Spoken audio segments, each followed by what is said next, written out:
맨발 걷기가 나를 살렸다. 질병으로부터의 해방이 시작되다. 일부 맨발로 치유하다. 맨발 치유의 섭리와 과학. 2장 맨발 걷기 생과 사를 가른다. 색깔 7. 맨발 걷기와 헬렌 리어링의 소박한 밥상. 몇 해 전 헬렌 리어링이 쓴 소박한 밥상이라는 책이 소개된 바 있다. 책 내용은 밥상을 화려하게 차리는 데 들어가는 시간을 아껴 사색하고 공부하는 등 의미 있는 일에 시간을 써야 한다는 메시지를 담고 있었다. 그와 동시에 책에는 채소와 곡물, 과일을 중심으로 소박하게 차린 밥상이 건강에 얼마나 좋은지를 강조하는 이야기가 담겨 있었다. 채소와 곡물, 과일을 섭생시 그로부터 전자를 받아 제한적이나마 우리 몸의 생리적 작용에 필요한 조건들을 갖출 수 있기 때문이다. 실제 헬렌 리어링과 그녀의 남편 스콧 리어링의 삶은 오래전 그들의 저서 조화로운 삶으로 잘 알려져 있다. 1930년대 초 현대 물질 문명에 저항하며 미국의 도시를 떠난 그들은 버브트주의 시골로 들어가 그야말로 자연주의의 생활을 이어갔다. 그들의 삶은 단순한 채식과 소식의 차원을 넘어서서 도시 문명에 찌들어 있는 현대인들에 대한 소리 없는 경고이자 깨우침의 죽비인 것이었다. 이 책을 번역한 루시하 시인은 그들의 삶의 원칙을 아래와 같이 정리한 바 있다. 채식주의를 지킨다. 하루를 오전과 오후 둘로 나누어 빵을 벌기 위한 노동은 하루에 반나절만 하고 나머지 시간은 온전히 자기 자신을 위해 쓴다. 한 해의 양식이 마련되면 더 이상 일하지 않는다. 하루에 한 번씩은 철학, 삶과 죽음, 명상에 관심을 갖는다. 깨끗한 양심과 깊은 호흡을 유지할 것을 삶의 대원칙으로 삼는다. 그리고 생활에 필요한 모든 것을 땅에서 얻는다는 건강한 철학을 끝까지 잃지 않는다. 단순하면서 충족된 삶, 그것이 이들이 평생토록 추구한 삶이었다. 그들의 삶의 태도 앞에서 우리가 경건해 줄 수밖에 없는 이유이다. 그 후 부인인 헬렌이 쓴 아름다운 삶, 사랑, 그리고 마무리에는 53년 동안 함께 살았던 남편 스콧이 세상을 떠나는 그 엄숙하고 아름다운 의식이 그려져 있다. 그 앞에서 우리는 또 한 번 숙연해 줄 수밖에 없다. 꼭 100세 생일을 맞은 지 2주일 뒤 이제는 떠날 때가 되었다고 판단한 스콧이 지금부터 곡기를 끊겠다는 의사를 부인에게 전하고 헬렌은 그를 소리 없이 받아들였다. 그들이 성숙된 모습에서 우리는 한 인간의 삶이 또 그를 받아들이는 부인의 의연함이 얼마나 아름다운지를 보고 읽을 수 있기 때문이다. 눈물이 앞을 가려 글을 쓸 수 없을 정도의 진정한 아름다움이다. 스콧과 헬렌 리어링은 우리가 인간으로서 가장 존엄하고 아름답게 생을 마감할 수 있는 진정한 표상이다. 저자가 항상 이야기하듯 우리는 그렇게 조화롭게 살다가 존엄하게 아름다운 이 세상을 하직해야 할 것이다. 그러한 삶을 살고자 스콧과 헬렌 리어링은 도시를 완전히 떠난 시골 벽지에서 탈문명의 삶을 선택하였다. 하지만 현대를 살아가고 있는 모두가 그러할 수는 없는 일이다. 그렇다면 우리는 헬렌과 스콧의 건강하고 고결한 삶의 모습을 어떻게 우리가 살아가는 도시의 삶에 접목할 수 있을 것인가 하는 문제에 당도한다. 그 최적의 대안이 바로 우리들이 지금 하고 있는 맨발 걷기다. 매일 집 근처 가까운 숲속으로 들어가 문명의 상징인 신발을 벗고 맨발로 걷는 것이다. 현대 문명 사회를 살더라도 근처의 숲을 찾아가 맨발로 걷는 행위는 가능하다. 또한 삶의 환경을 가능한 자연에 맞추어야 한다. 적어도 우리는 정서적인 면에서 또 식단적인 면에서 헬렌과 스콧 리어링의 삶을 따라할 수 있다. 그녀가 소박한 밥상에서 언급한 것처럼 신선한 야채와 과일, 건강에 좋은 곡물로 만드는 간소하고 맛있는 음식을 준비하여 음식 준비에 들어가는 불필요한 시간을 아끼고 나머지 시간들을 신체적으로 건강하고 정신적으로도 풍요로운 삶을 살아갈 수 있는데 할애해야 한다. 그 시간은 나 자신의 오롯이 충실한 명상의 시간이다. 오아시스의 맑은 샘물처럼 싱그러운 기운이 가슴 속에서 전신과 정신을 맑게 해준다. 헬렌과 스콧은 현대 문명을 버리고 떠나 버몬트 주의 시골에서 자급자족하며 평생을 자연주의 운동가로 살아냈다. 하지만 그들조차 고무 밑창의 구두나 샌들을 벗지 못한 것은 사실이다. 탈문명을 외쳤지만 문명의 이기를 모두 버리지는 못하였다. 그래도 그들은 시골을 떠나 육체적인 노동을 통한 운동을 스스로 아끼지 않았고 소박한 밥상의 섭생을 유지하였기에 평생 병원 신세를 지지 않고 건강하게 살 수 있었다. 우리는 비록 현대 문명을 버리고 시골로 들어가지는 못하지만 그들의 삶의 방식과 철학을 따라 채식 등 소박한 밥상을 즐기며 살아갈 수 있다. 그들 부부는 비록 알지 못하여 실천하지 못하였지만 우리 주변의 숲길을 찾아 정신적, 신체적으로 건강한 삶의 방식인 맨발 걷기를 매일매일 생활화해야 할 것이다. 그렇게만 하면 우리도 건강한 삶을 향유하게 되문.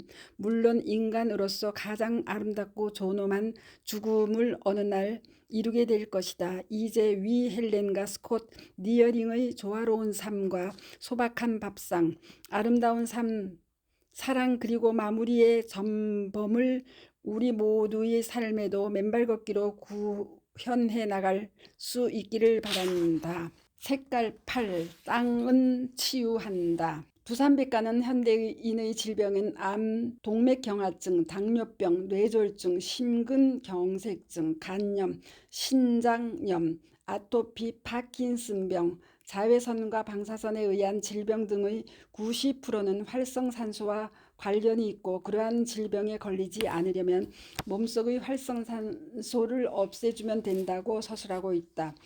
그래서 저자는 활성산소가 모든 현대 문명병의 원인이라고 말해왔고 맨발로 걷고 접지함으로써 그 활성산소를 중화시키고 소멸시키자고 외쳐왔다.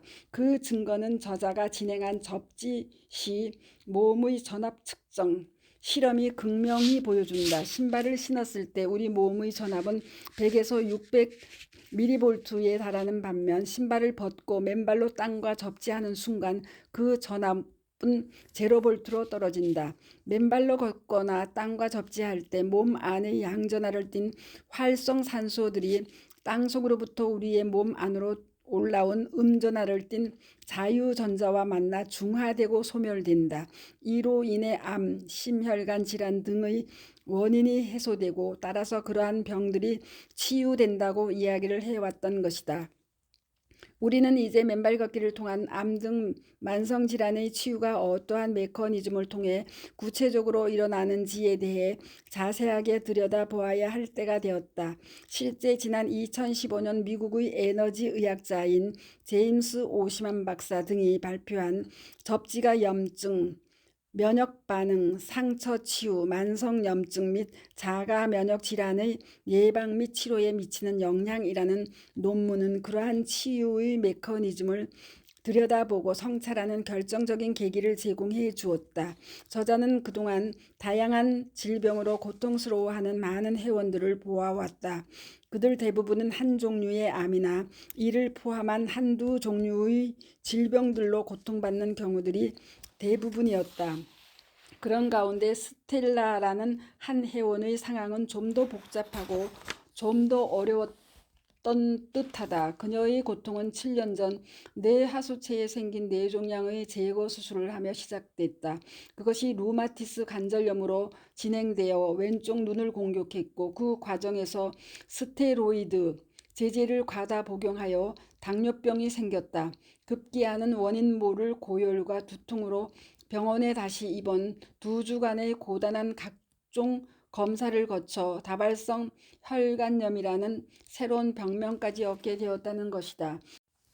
물론 뇌종양이라는 암의 발병이 그러한 고통의 시작이었다. 몸 안에 쌓인 독소인 활성산소가 중화되고 배출되지를 못하여 몸 안의 성안세포를 공격하여 염증이 생기고 그 염증이 혈관을 타고 돌다가 그녀의 뇌하수체의 암으로 변이한 것이다. 활성산소가 발생하니까 원자핵의 궤도를 도는 전자들이 짝을 이뤄 다른 세포들로부터 끊임없이 전자를 빼앗아오는 것이다. 그렇게 서로 뺏는 과정이 연쇄적으로 일어나면서 염증이 생겼으나 땅과의 접지 차단에 따라 자유전자들이 외부에서 충분히 공급되지를 못하면서 염증이 심해진 것으로 보인다. 이러한 전자의 결핍 상태가 지속되면서 염증이 심해지고 그 염증이 혈관을 타고 돌다 스텔라님의 경우에는 뇌세포를 공격하게 된 것이다. 그래서 뇌하수체에 종양이 생겼고 그 종양을 수술로 도려낸 것이다. 그러나 그 뇌종양의 근본 원인인 활성산소의 중화 배출은 이루어지지 않았던 것이다. 즉 땅과의 접지 차단 지속으로 전자 결핍 상황이 지속되면서 그러한 병의 원인인 활성산소는 여전히 몸 안에서 해소되지 못하고 독소로 작용하고 있었다. 뇌종양 수술 후 항암제, 혈액희석제, 스테로이드, 제제 등 여러 약물들이 투약되었을 것이지만 여전히 근원적인 땅과의 접지는 차단되어 끊임없이 생성되는 활성산소 등 몸 안의 독소들이 근본적으로 해소될 수 있는 조치들이 이루어지지 않은 것으로 보인다.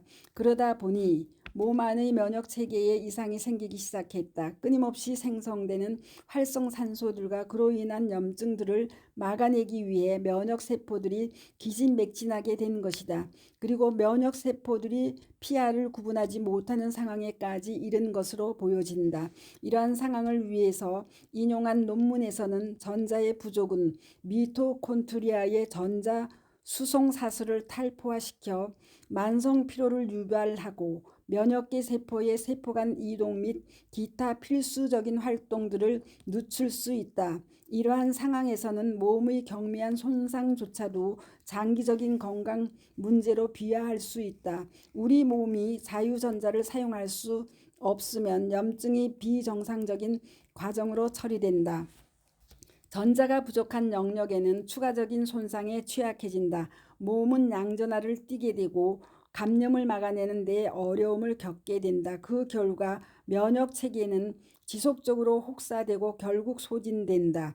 그렇게 될 경우 면역의 세포는 우리 신체의 다양한 화학 구조, 셀프와 기생충, 박테리아, 곰팡이 및 암세포 분장, 넌세프를 구별하지 못하게 된다. 이러한 면역계의 기억 상실은 어떠한 면역 세포들로 하여금 정상적인 신체 조직과 기관을 공격하게 만들 수 있다. 그러한 상황의 예시로는 당뇨병 환자에게서 랑게르한스섬 이자의 한 부위의 인슐린 생산 베타 세포가 파괴되는 것이 있다.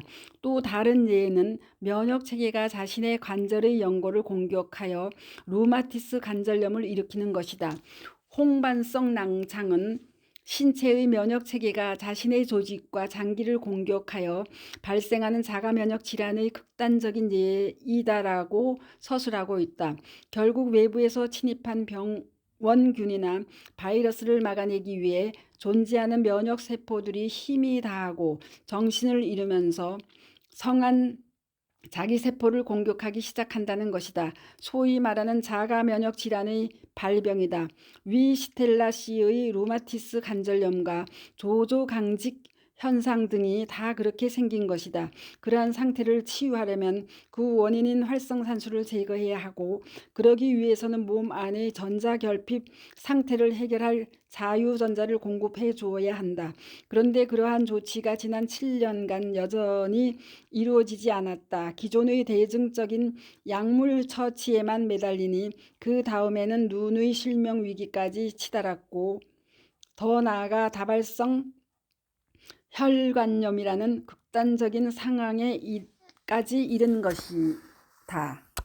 몸 안의 자유전자 공급이 차단된 상태에서 원인도 모른 채 오로지 약물과 주사제 등의 처방에 매달려 온 스텔라 씨의 지난 극단적인 7년이 연이은 각종 자가 면역 질환의 고통이 이유인 것이다. 그런데 이제 스텔라 씨도 맨발 걷기를 알게 되었다. 그리고 지난 2달여를 맨발로 걸었다. 뇌종양과 루마티스 관절염 등 각종 자가 면역 질환을 일으키며 그렇게도 자신을 괴롭혔던 전자결핍 상황을 마침내 맨발 걷기로 벗어나기 시작한 것이다. 저는 현재 스테로이드 약을 먹고 있습니다. 예전에 비해서 많은 양은 아니지만 제 목표는 약을 끊고 건강하게 사는 삶입니다. 예전엔 언제까지 약을 먹어야 하나 우울해하기만 했었는데 현재는 우울감은커녕 희망찬 나날을 보내고 있습니다. 스텔라 씨는 천연의 치유제인 맨발 걷기와 접지로 스테로이드 약물을 대신할 수 있다고 믿습니다.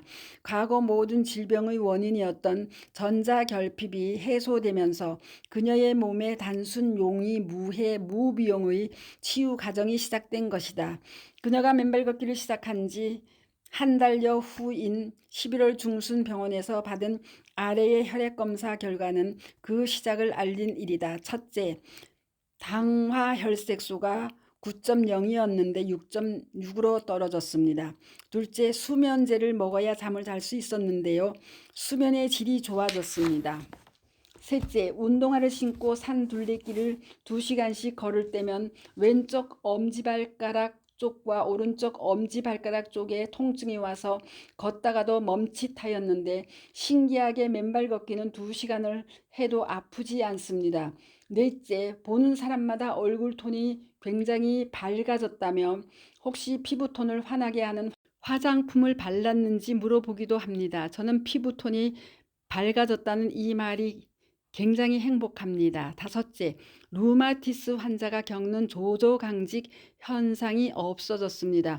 위와 같은 맨발 걷기 한 달 반의 결과에 이어 오랜만에 만난 딸과 사이가 장모님의 얼굴이 너무 밝아지고 건강해지셨다는 찬사를 보냈다고 전해왔다. 맨발 걷기로 얼굴 톤이 밝아지고 몸의 모든 생리적 작용이 건강하게 돌아가고 있는 스텔라 씨의 지난 3개월의 치유의 행복, 그 자연스러운 결과이다. 이제 앞으로 스텔라 씨가 매일 맨발로 걷고 실내에서도 접지를 계속하면 더 진전된 치유의 결과들이 전해지리라 믿는다. 당연히 혈액검사 등의 결과의 진전을 주치의와 상의하면서 지금의 약물들도 더 줄여가면 궁극에는 더 좋은 소식까지 전해지기를 기대하고 있다. 그녀의 사연을 되짚어보며 얼마 전 미국 하와이 주츠 배 클리닉의 의사인 키몬 카마이의 임상 레포트 땅은 치유한다의 한 구절을 상기하게 된다. 제 환자 중 일부는 암 또는 신장 부전의 결과로 발과 다리에 상당한 부종이나 물이 차 있습니다. 그들의 다리는 풍선처럼 부풀어 있습니다. 나는 종종 2명의 클리닉 스태프들로 하여금 그러한 환자들을 해변까지 데리고 갔다 오도록 지시합니다. 그들은 삽을 들고 가서 젖은 모래에 구멍을 파고 환자들이 그 구멍에 다리를 내린 채로 모래 위에 앉아 있도록 도와줍니다. 그런 후 그 구멍을 모래로 채웁니다. 그러면 약 20분 후에 부종이 대부분 사라집니다. 나는 그레이브스병, 갑상선 기능 항진증의 가장 흔한 원인 질환이나 루푸스병, 다발성 경화증, 루마티스 관절염과 같은 자가 면역 질환을 가진 환자들도 자주 치료합니다. 그런 환자들의 경우에도 접지가 매우 큰 도움이 되었습니다. 결국 치유의 해결책은 바로 땅에 있다고 결론을 짓는다. 결국 오늘날 현대인들의 접지의 차단에 따른 전자의 결핍 현상으로부터 비롯된 활성산소의 폐해로 염증이 발생되고 그 염증이 혈관을 타고 돌면서 사람들마다 다른 각종 암이나 심혈관 질환, 뇌질환, 치매, 알츠하이머 등 만성 질병은 물론 위 스텔라 씨와 같은 여러 자가 면역 질환들이 초래되었음이 밝혀졌다. 그리고 그러한 질병들이 오늘날의 약물 만으로는 그 치료에 한계가 있음이 시사되었고 오로지 맨발로 걷고 접지함으로써 그 놀라운 치유의 기적들이 일어난다는 사실들이 여실히 밝혀진 것이다. 그동안 우리 맨발 걷기 국민운동본부의 여러 회원들의 각종 암의 치료, 심혈관의 치유, 만성두통, 피부병은 물론 위스텔라시의 무서운 자가 면역 질환 등에 이르기까지 그 모든 질병들이 2, 3개월의 맨발 걷기로 치유되고 있음이 그를 입증하고 있다. 또 위에서 인용한 논문의 실내에서의 접지 실험에 따른 염증들의 치유의 메커니즘이 그를 과학적으로 또 임상적으로 확인시켜 주었다. 맨발 걷기와 접지를 통한 땅속으로부터의 자유전자 공급이 활성산소를 중화하면서 염증과 통증을 치유하고 각종 만성 질환들을 치유한다는 명제가 다시 한번 확인된 것이다. 우리 모두가 맨발로 걷고 접지해야 할 이유이다. 감사합니다. 스토리양입니다. 나는 걸을 때만 사색할 수 있다. 내 걸음이 멈추면 내 생각도 멈춘다. 내 두 발이 움직여야 내 머리가 움직인다. 장 자크 루소.